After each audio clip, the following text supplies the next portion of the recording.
Hello, good morning to you all. Today in this video, I'll show you how you can archive a Gmail message on Gmail which is on desktop.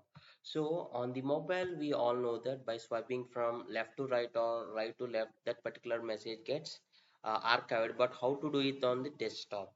So I'll choose an email from this and I'll archive. So what it does is it just removes here from the this view, the front view, and it hides it, but we are not deleting it, but we are just hiding it or archiving it.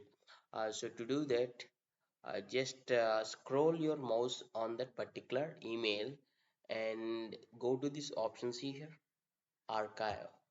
So when I click on this, see here, conversation archived. So in the previous step I have showed you a single Gmail message to archive, but you want multiple, then select.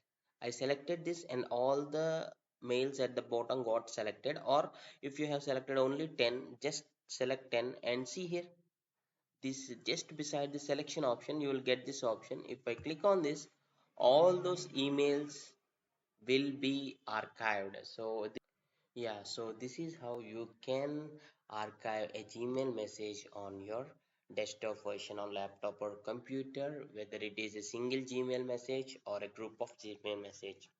If you like this video tutorial, please do hit a like for this video. Thanks for watching. Have a nice day.